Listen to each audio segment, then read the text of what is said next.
Okay, guys, thank you for sticking around. I hope you guys enjoyed lunch, and from what I could tell out there, everybody was in deep conversation, and hopefully you guys were talking about all the exciting things that you heard today and the amazing ideas that you're going to go back and work on. We've got an amazing keynote coming up right now, and this is a guy that I got to know earlier last year. His name's Nathaniel Stinnett, and I think this is one of the most exciting things going on in the ocean conservation movement and environmentalism as well. You know, we can do grassroots advocacy, businesses can be part of the solution as well, government can play a role, but there's something else we can each do, and that is to vote. Okay, and I think that's one thing that has been missing from the bigger dialogue of how do we get environmentalists to vote. And Nathaniel's going to talk about this. I was blown away when he told me this, but there are 15 million people who are recognized as environmentalists, but you know what? They don't vote. Imagine if we could get these people to vote, what we could do with our elected officials and how we could move the electorate on issues of climate change and plastic pollution and all the other things we care about. So let's give Nathaniel Stinnett a warm welcome as we dive into the Environmental Voter Project. Thank you, Vipe. Thank you. Thank you, everybody. Thank you so much. Thank you, Vipe. Thank you, Marisla Foundation and XPRIZE Foundation and HDX Mix. And thank you all for coming. I'm sure I don't need to tell you that those of us who care about the health of our oceans have some pretty heavy lifts. We've got some big problems that we need to solve. But I am confident that none of it is going to happen without people like you coming together in rooms like this to hear new ideas, to share new opinions, and to act. So really, thank you. Thank you for taking time out of your day to be a part of this. I'm going to discuss three things. One, I'm going to talk about why we started the Environmental Voter Project, what the problem is that we're trying to solve. And then I'm going to talk about the two things that we do to solve that. One focuses on using data analytics, and the other focuses on behavioral science. My hope is, after discussing these three things, you'll not only learn, hopefully, something interesting about our work at the Environmental Voter Project, but you also might be able to take away some information that will inform your work in what you're doing. Because a lot of what we do is not proprietary, and it can be used by a lot of different organizations, and it's very, very powerful stuff. So, as Vipe mentioned, I'm Nathaniel Stinnett. I'm the founder and executive director of the Environmental Voter Project. And we are a nonpartisan nonprofit that just does one thing. We identify non-voting environmentalists, and then we turn them into better voters, period. We do not lobby for particular policies. We do not endorse candidates. We don't even try to persuade people to care more about clean air or clean water or climate change. We are more in the behavior change business than the mind-changing business. And the reason is this. One of the big problems that I think everybody in this room is trying to figure out is why can't we consistently have environmental leadership? And I'm not going to claim like there's only one answer to that question. Of course there isn't. But one of the biggest and most difficult reasons behind this is that voters don't prioritize environmental issues. I realize these screens are a little small, so I'm sorry if you can't perfectly read this, but way, way towards the bottom of this poll is climate change and the environment. This is a poll of likely voters in the 2016 presidential election, asking them what their number one and number two priorities were in the election. Only 2% listed climate change and the environment, and another 2% listed it as their second choice. So only 4% listed it as their number one or number two choice. Sorry to interrupt. Could you turn on the clock so I know when I'm when I'm out of time? Thank you. Only 4%.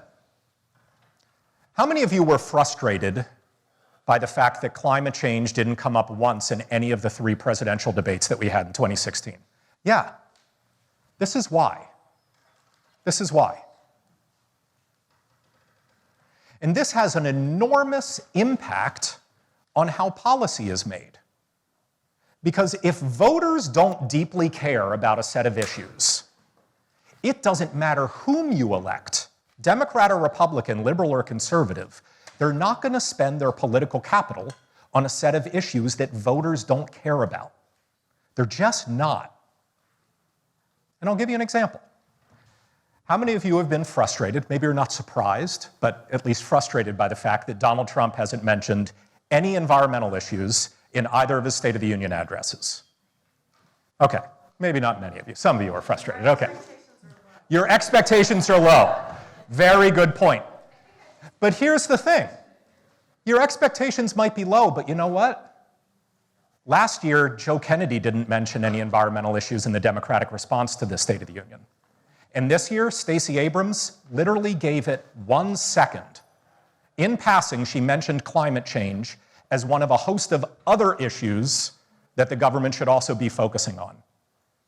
So even when we have low expectations of our president, we need to understand that even Democrats, even people who we might expect to be good environmental leaders, are not going to spend their precious time and political capital talking about issues that are way, way down voters' lists of priorities.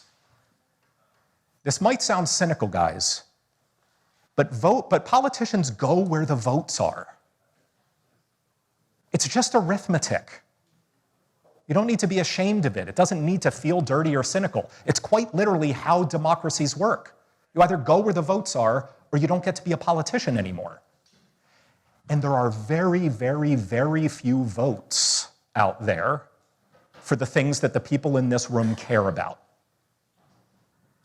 Now, don't worry, I promise this is not going to be like 40 minutes of doom and gloom. There's a lot of very, very good news that I have to tell you. But in order to solve problems, we need to be really, really clear-eyed about what they are. And we are never, ever going to get the environmental leadership we need on oceans, on air, on climate change, on environmental justice, when there are this few number of voters demanding it. Now, some good news. Things were a little bit better in the 2018 midterm elections. 7% of actual voters, this was an exit poll, 7% of actual voters listed some environmental issue, climate change, clean air, clean water, environmental justice, as their #1 priority. A big jump. Some really good news. However, I would suggest to you this is nowhere near being enough to move politicians. Nowhere close. Now, the reason we started the Environmental Voter Project was because after a decade of running political campaigns, I was deeply frustrated with this. It popped up every single time I ran someone's campaign. We would do a poll of likely voters. We'd see that they did not care at all, or very few of them cared deeply about environmental issues, and it would have been malpractice to spend our precious time and money talking about them. But I started to realize something by looking through a whole bunch of polling data and predictive modeling data, and I'm going to get into what predictive modeling is pretty soon. But it was this. The reason so few voters deeply care about environmental issues is not because too few Americans care about environmental issues. Let me say that again. Let's say you guys are the voters and you guys don't vote. The reason so few voters care about environmental issues is not because too few Americans do. There are actually tens of millions of Americans who care so deeply about climate change, healthy oceans, clean air, environmental justice, that they list it as one of their #1 or #2 priorities. So why aren't they showing up in polls of likely voters? Because they don't vote. What we came to realize at the Environmental Voter Project is that it turns out people who care deeply about environmental issues, care so deeply about them that they prioritize them as one of their top issues, they are disproportionately awful voters. As Vipe mentioned, we were able to identify 15.78 million of them who were already registered to vote, yet they didn't show up in the 2014 midterms. We identified 10.1 million of them who didn't even vote in the 2016 presidential election, an election that was decided by 77,000 votes. And 10.1 million super environmentalists who are already registered stayed at home on election day. I would suggest to you that one of the biggest problems the environmental movement has right now is not a persuasion problem. We don't need to persuade more people to care about our issues. We've got a turnout problem. We've got a turnout problem. And that's important not just because if you actually vote, you can elect different people, but I would suggest to you, regardless of whom we elect, simply by being a voter, you drive policy. Because I'm going to say this now, and I'm probably going to say it again, and if there's only one thing you remember from this presentation, let it be this. Who you vote for is secret, but whether you vote or not is public record. It's public record whether you vote or not. And take it from someone who's run almost 100 campaigns. You know what the first thing we do when we start a campaign is?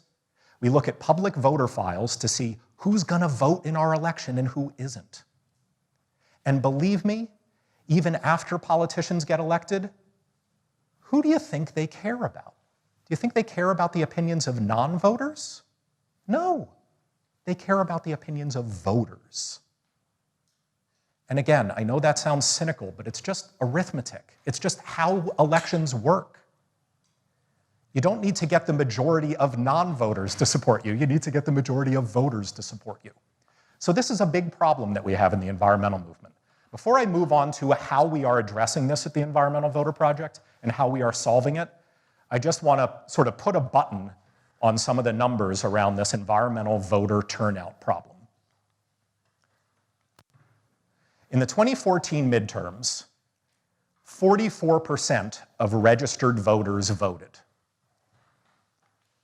but only 21% of environmentalists who are registered to vote voted. And I'm going to get into some of the research that we used to figure this out. 2016 presidential election, 69% of registered voters voted. 50% of environmentalists did. 2018 midterms, we don't have all the data back yet because it takes certain states a lot longer than other states to reveal their updated voter files, but we've got a pretty good idea. Well, we know for a fact that 57% of registered voters voted. We've got a pretty good idea that about 41% of people who list environmental issues as their number one or number two priority showed up. We've got a turnout problem, guys. We've got a turnout problem. The good news is we're fixing it. We know how to fix it. But most importantly, because I don't want you guys to leave here and say, oh, Nathaniel told us that environmentalists aren't voting, everything's going to hell. No, most importantly, I will suggest to you that this is an enormous opportunity. This is really, really good news. Because we live in a moment in time, we live in such a screwed up, weird post-truth environment where getting someone to change their mind is damn near impossible. Getting someone to change their opinions, getting someone who denies climate change to start caring about it, getting someone who doesn't care about healthy oceans to start caring about it is hard. It's hard and it's expensive. But finding someone who's already with us, finding these 15 million already registered super environmentalists who just don't bother to show up on election day and turn them into better voters, well, I won't claim that's easy. It's not. But it's a heck of a lot easier than changing opinions. Changing behavior is some of the lowest hanging fruit we have in the environmental movement. And so yes, it is frustrating that these very, very important elections for very important policymakers are decided more by the people who stay at home than the people who show up. I know that's frustrating, but it is an enormous opportunity. It's like we've got this whole army sitting on the sidelines and we just need to get them in the game. So, how do we address this at the Environmental Voter Project? We really just do two things. We use data analytics to individually identify these non-voting environmentalists. And I'm going to go into some detail about the tools that we use. Then second, we leverage the latest behavioral science to only focus on changing their voting behavior. That's it. We're this weird environmental nonprofit that never even talks about the environment. Because I'll describe, we're so accurate at this stuff. We're so accurate at being able to identify these super environmentalists. Well, at that point, we would talk about chocolate chip cookies if it got these people to vote. We can afford to be message agnostic. All we care about is finding the right way to nudge people into taking a new behavior. And because of that, we can take all of these findings from the public health world, where they're trying to get people to vaccinate their children, or from the exercise world, where they're trying to get people to eat differently or exercise more often. And we leverage that behavioral science just towards changing people's behavior. We go into a state and we talk to these people whenever they have an election, even if it's for dog catcher or library trustee. Every election is an opportunity to change their voting behavior. And then we go back and we reinforce that. We don't stop until we've turned one of these awful voters into a super voter, someone who is so consistently voting that no politician in their right mind would ignore them. Because again, remember what I said, the only thing you can't forget is whether you vote or not is public record. If we change these people's voting habits, it will immediately show up on public voter files and politicians will pay attention because they go where the votes are, not where the non-voters are. All right, how do we make this happen?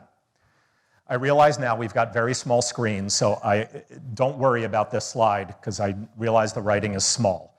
All right, I'm sure all of you are sick to death about hearing about big data, but very few people understand how it has completely revolutionized how modern political campaigns work. And I feel like it's my duty to explain to you this like brave new Orwellian world that we live in.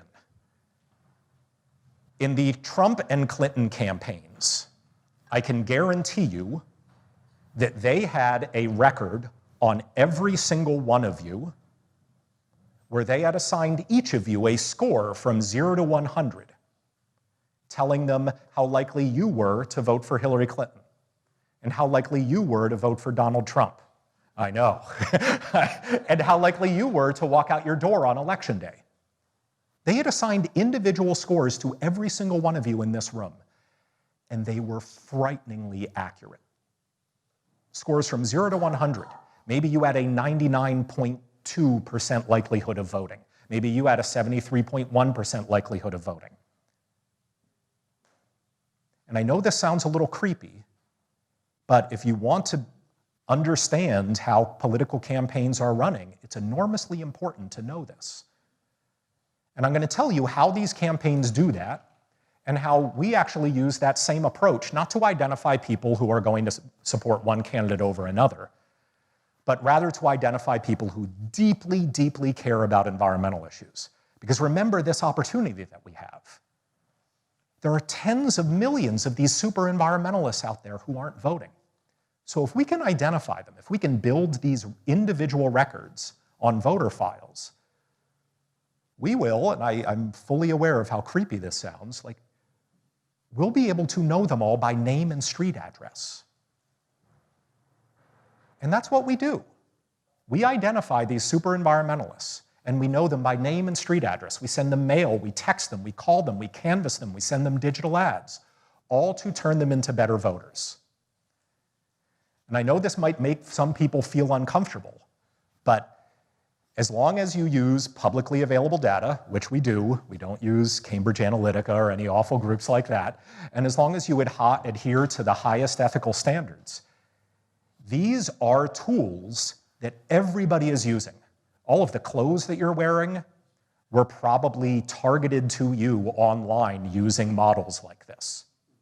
And certainly I can guarantee you that everybody running for president in 2020, everybody running for Congress or governor or US Senate is using this to identify voters. Gone are the days of targeting large demographic groups. How many of you remember, I think it was the 2004 campaign where they were focusing on soccer moms? Soccer moms were the big swing demographic. And then 4 years later, it was NASCAR dads. No, big data killed the soccer mom. Campaigns literally know that Rick over here has a 73.2% likelihood of supporting candidate X, and they know your name and street address, and so they're going to target you. Not people like you, but you. So how do we do it? It starts by polling tens of thousands of people per state. And we just ask them two questions. We say, what's your number one most important political priority? What's your number two most important political priority? Then we isolate the people who list some environmental issue: ocean conservation, climate change, environmental justice. And then we work with data scientists to start looking for all the hidden patterns and correlations. And remember, there's all this data, not just on voter files, but publicly available data out there about where people shop and things like that. And we start looking for those hidden patterns and correlations, and we start seeing some interesting things. Let's say, oh, agriculture and forestry employees are 11 times more likely than the average person to care deeply about environmental issues. If you're Catholic, you're 5 times more likely. If you're Latino or Latina, you're 7 times more likely. If you ditched your landline and only use a cell phone, you're 9 times more likely. You start seeing these weird little things. Now, what's important to realize is that no single variable like that is predictive on its own. But when you throw a bunch of them together, you can start having some really powerful identification tools. When you throw them all together, you can say, oh gosh, Latino women between 30 and 35 living in San Pedro who subscribe to National Geographic and recently bought an electric vehicle have a 99.2% likelihood of deeply caring about environmental issues. And you can start looking for these little groups, and then you build a predictive model, which is kind of like what it sounds like. It's a model that helps you predict how likely every single person is on a voter file to fit your criteria, which in our case is trying to identify people who don't just care about environmental issues, don't just care about healthy oceans, but list it as their number one or number two priority. And you can literally assign a score from 0 to 100 to every single one of them. This is a distribution of the people we identified in Florida. And I think the average voter had something like a 13% likelihood of listing climate or the environment as one of their top 2 priorities. But as you'll see, there are hundreds of thousands of already registered voters who are 4 times as likely as the average person in Florida to deeply care about these issues. And because we're taking this individualized approach, we literally can find them all on the voter files. We've assigned scores to them. And I know this sounds very convoluted and somewhat complicated, but I think a helpful way to think of this, a helpful analogy, is to the insurance industry. My guess is that some people in this room, if not many of you, have bought life insurance before. And the first process is they collect information, right? They want to know your age. They want to know where you live. They want to know your medical history. They want to know how much you drink, how much you smoke. They want to know if you love diving off cliffs. They want to figure out all this information. And then they build a predictive model. They don't call it predictive models. They call it actuarial tables, which are slightly different. But they're essentially taking all this information about you, and they're comparing it to all the data they have about everybody else. And not to get morbid, they have to predict when you're going to die. And if they're off even by a little bit, the global economy tanks. They have to be really, really good at this. And they are. And the political world has gotten very, very good at doing the same thing, at individually identifying all of these super environmentalists. And so once we do that at the Environmental Voter Project, the last identification step is easy. And I'm going to say it for a third time. It's easy because who you vote for is secret, but whether you vote or not is public record. Once we find all these super environmentalists, it's the easiest thing to just cut out all the ones who are already good voters, and they don't need our help. And then we'll only focus on the ones who are bad voters. So that's what we do. Now, how do we contact these people? Canvas, calls, text, mail, digital outreach. As I mentioned, we never endorse anybody because our goal is simply to go after this low-hanging, cheap, easy fruit. Turn non-voting environmentalists into people who vote all the time. Because we know that nothing motivates a politician more than the prospect of winning an election. You make lots of new environmental votes, believe me, politicians are going to go there. Believe me. So that's what we focus on. But here, as we get into the third part of this presentation, is what I really want to talk about, and that is the messaging that we use, the behavioral science techniques we use to turn these non-voters into voters. Because here's what I mentioned before, and what I think is interesting. The Environmental Voter Project does not talk about the environment. We've realized it's a pretty bad, unsuccessful way to turn non-voters into voters. Instead, most of what we focus on is peer pressure and other forms of social pressure. Essentially, what we do is we find a societal norm that you or your demographic group or your peer group adhere to, and we try to take advantage of that. I know that sounds icky and a little manipulative, but we are social animals. And as I will describe to you, what we are not is rational, analytical animals. I can guarantee you, as someone who lives the behavioral science of getting people to vote every single day, having a rational conversation with someone about the value of their vote never, ever, ever works. Ever.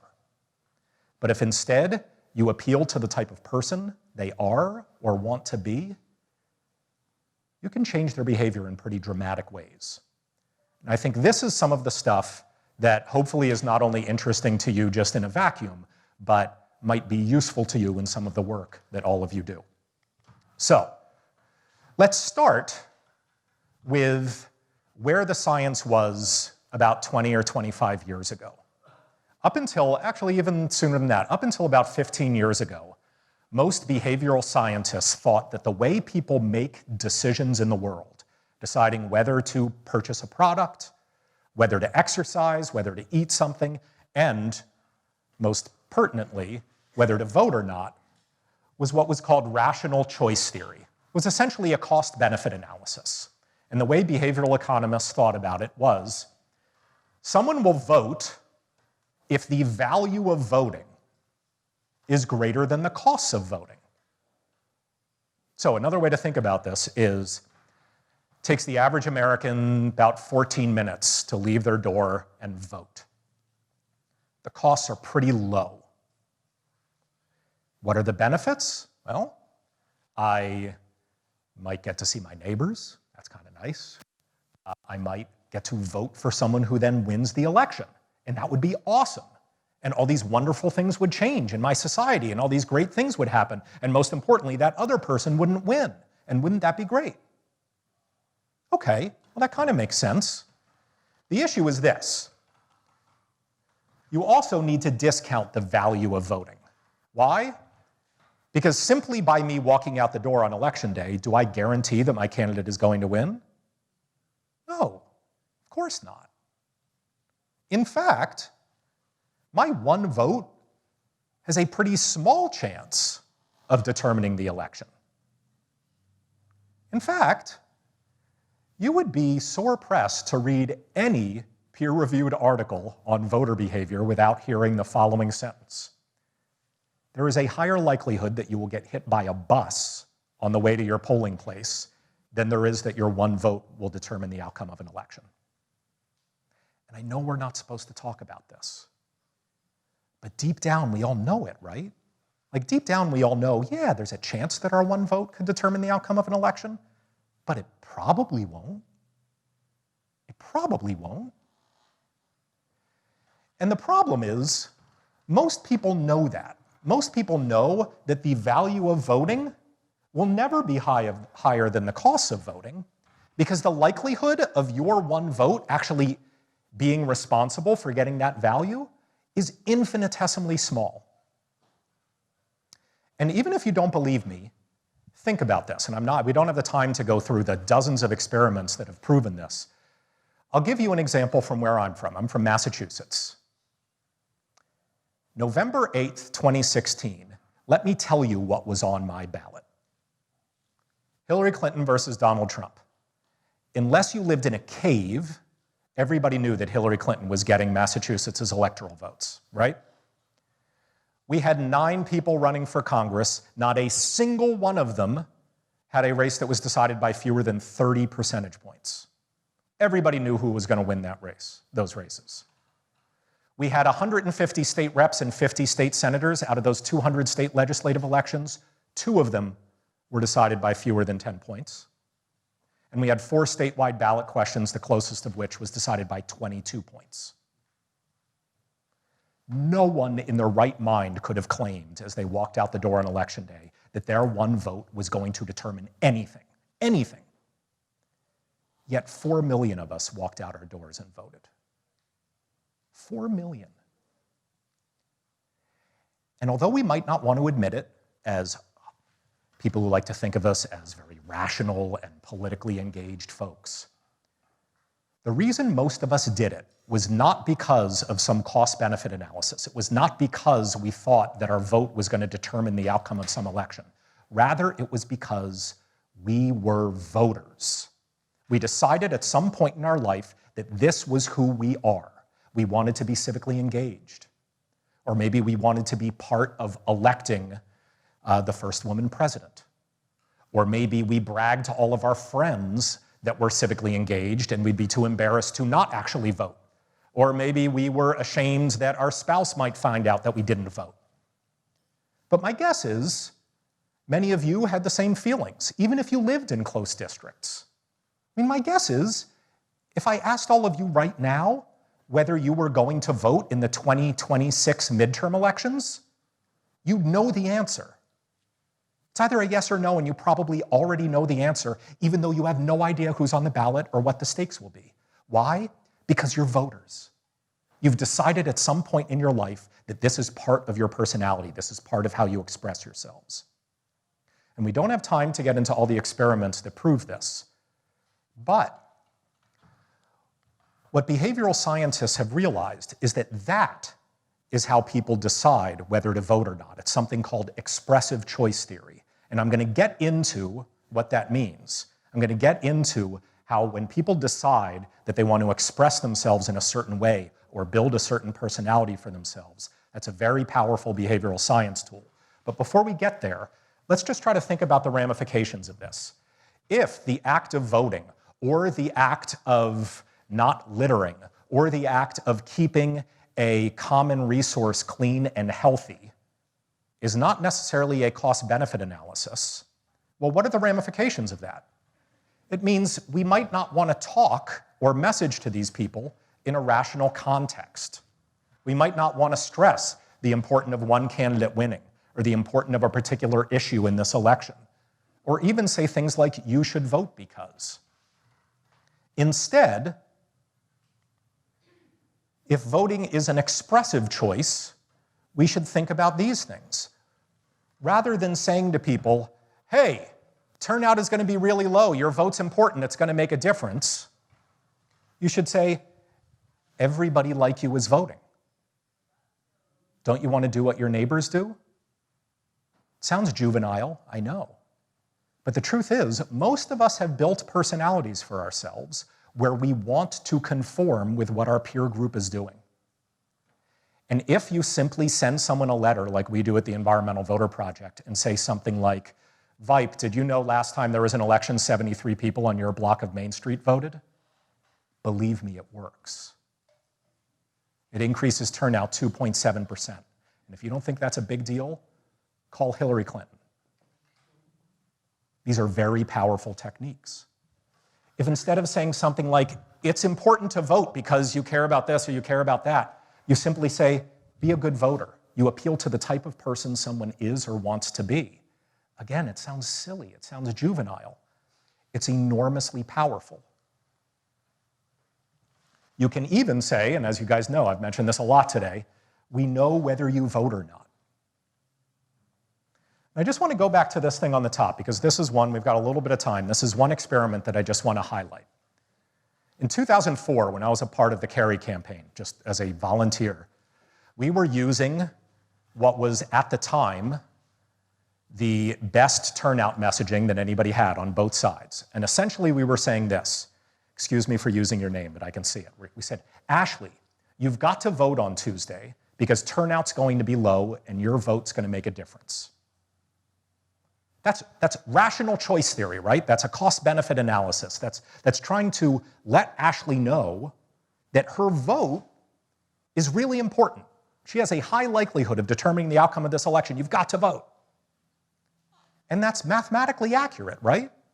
If the denominator is really small in an election, if there's going to be low turnout, then Ashley's one vote does have a higher likelihood of making a difference.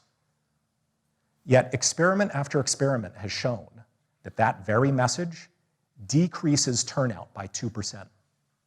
It depresses turnout. If you just flip the script and you say, Ashley, everybody is voting on Tuesday, you've got to vote. Well, now the denominator's enormous. Ashley's one vote in the numerator has an infinitesimally small likelihood of determining the outcome of the election. Yet that message increases turnout by 1.5%. Not a small number in politics. This is the messaging we use at the Environmental Voter Project. It's the messaging that people in the public health world are starting to use. It's the messaging that people who are trying to get you to eat differently and think differently and conserve shared resources differently, like our oceans are using. You figure out the norms that people adhere to. Maybe you want to be a conscientious parent. Maybe you want to be a good neighbor. Maybe you want to be a good citizen. And you use people's desires to fit in with that norm to change their behavior. And that type of social pressure is far, far more powerful than trying to rationally convince someone of the value of taking an action. Very quickly, some of the turnout messaging that we use. We test the you-know-what out of everything. We test fonts, we test colors, we test everything. We simply follow people around on the internet, these non-voting environmentalists we've found, saying things like, be a good voter, or who you vote for is private, whether you vote is public record, or your neighbors are voting, will you? We even send people letters that include their personal voting histories. Yeah, I know. It's a little aggressive, but you know what? We are not dealing with small issues in the environmental movement, are we, guys? We are not. And if we're going to solve climate change, if we're going to make healthy oceans, if we're going to have clean air, taking advantage of public records and letting people know whether they vote or not, man, I am totally willing to ruffle a few feathers. Totally willing. Because these letters can increase turnout as much as 3 or 3.5%. And remember, 10.1 million of these super environmentalists were already registered to vote and they stayed home in the 2016 presidential election. So, very quickly, I'm not going to spend time talking about our results because this isn't about us at the Environmental Voter Project, but we were in 6 states in 2018. These are 6 states where we identified huge numbers of these non-voting environmentalists. We need to go to places where we have lots of targets, because if we get great results in a state where there aren't many non-voting environmentalists, who cares, right? We got to go where the non-voting environmentalists are. Across the board, we increased turnout 2.7% over our control group. I won't get into randomized control trials, but we submit all of our work to the gold standard of behavioral science experiments. We essentially set aside a control group of non-voting environmentalists and don't talk to them. Then we only message to the remaining folks. And then after the election, we compare turnout in the groups to see how big an impact we had. Just in those 6 states, we were solely responsible for adding almost 59,000 voters to the electorate for only $26 a vote. And we've been around for 2.5 years, and we've now turned almost 94,000 of these non-voting environmentalists into consistent super voters who never miss an election. And we've done that at only $28 a pop. We're hoping to expand. These are the states going from orange to red to purple, the tiers of our expansion priorities. These are states where we've identified enormous numbers of these non-voting environmentalists. But also they are states that have active election calendars, not just in 2020, but in 2019. This is something I want to stress to you guys. As many of you well know, environmental policymaking isn't only important at the federal level, it's important at the state and local level. And everything I just said goes for local politicians too. I've run mayoral campaigns. Believe me, we do it the same way. We start off looking at public voter files to see who's likely to vote in our election and who isn't. And if you guys never vote in municipal elections, your opinions just don't matter. They just don't. So we've got to vote in every election. And for a behavior change organization like us, we need to take advantage not just of 2020 elections, but 2019 elections to start shifting people's behavior. Now, I want to finish by some easy things that you guys can do. The first is pledge to vote. One of the things we've realized at the Environmental Voter Project, and lots of other campaigns have realized too, is that if you get someone to make a promise to do something and then reminds them of that promise, they're much more likely to do it. These are one of those societal norms I was talking about. Have any of us in this room ever lied before? Of course we have. But we also all want our friends and neighbors to think of us as honest, trustworthy people, right? So if you get someone to make a promise and then you remind them, if you say, hey, Vipe, remember on March 27th you promised that you were going to vote. Don't you want to be an honest and trustworthy person? He's much more likely to actually follow through on his promise. You can always volunteer for us at our website, environmentalvoter.org. We text and call and canvass these voters all the time. But this is the most important thing. I've got 20 seconds. I'm going to go 1 minute over, but just 1 minute, I promise. Peer pressure works, guys. Peer pressure works. Everybody looks up to you as environmental leaders. And if the only thing you talk about when you talk about expressing yourself as an environmentalist is how you shop or how you get to work or how you eat or how you've changed other habits, and you never talk about voting, man, you are foregoing an enormous opportunity.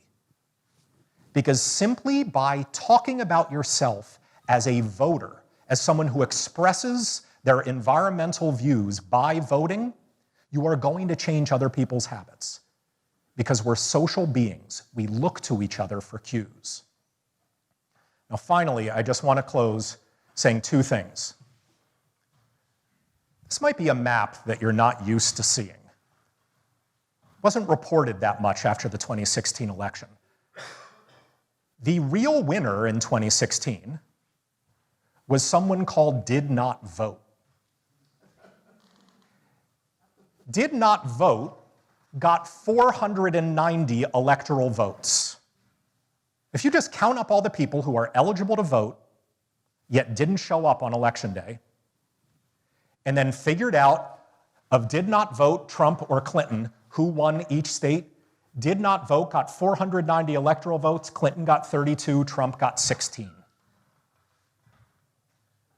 This is the enormous opportunity we have in the environmental movement. And this is how important it is to show up. And I see some of you shaking your heads, but I do want you to think of this as good news. Yes, we can be frustrated by this, but you know what would be bad news? You know what would be really frustrating? If I said, hey, we've done all this research and it turns out no one cares about environmental issues. That would suck. Because changing people's minds in today's climate is impossible, or close to it. But changing their behavior, nudging them from becoming non-voters into voters, is so much easier and so much cheaper. And so I want you to take that away with you. I want you to view that as good news, as this enormous opportunity. And the last thing I'll say is this. It's important, not just because hopefully you can use these behavior change techniques in what you do, and it is important not just because the environmental movement and the ocean movement depends on policymakers, but it is important because simply by voting, you change policy. And this is so important for people to understand. As we are sitting in this room right now, there are probably 100 polls in the field. And politicians are making phones ring off the hook around the country to figure out what issues Americans care about, what issues they prioritize, and they are going to run for Congress and president and legislate over the next 18, 19 months based on those polls that are happening right now. But you know what? If you guys aren't even registered to vote, they're not calling you. And if you're registered but never show up, they're not calling you either. And if you're registered but you only vote in presidential elections, well, they might start calling you soon, but not yet.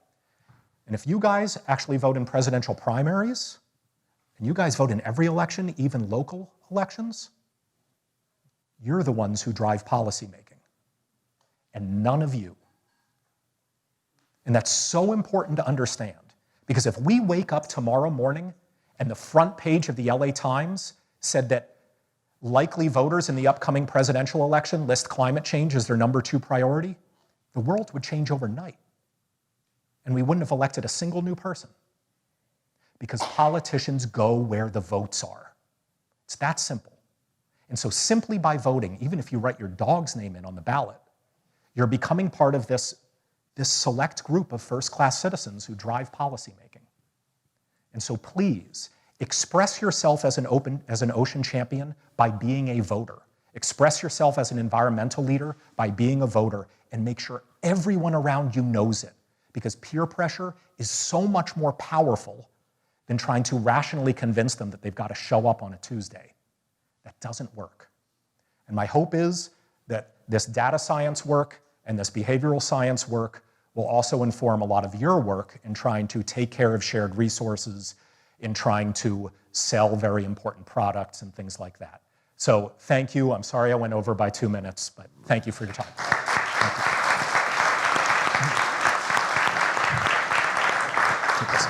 I'm also going to be around later today if you have questions. So. Thank you, Mike. Thank you so much, Nathaniel. You know, Nathaniel's been giving me updates over the past 6 months of learning about the Environmental Photo Project, and I'll tell you, it's so much better to get the updates live than over the phone. And I think, as most of us know here in this room, that elections matter and elections have consequences. And getting people out to vote is really important. It's not just about grassroots advocacy. It's not about businesses working on innovation and solutions, but we also have to be using our vote if we want to enact some of this change.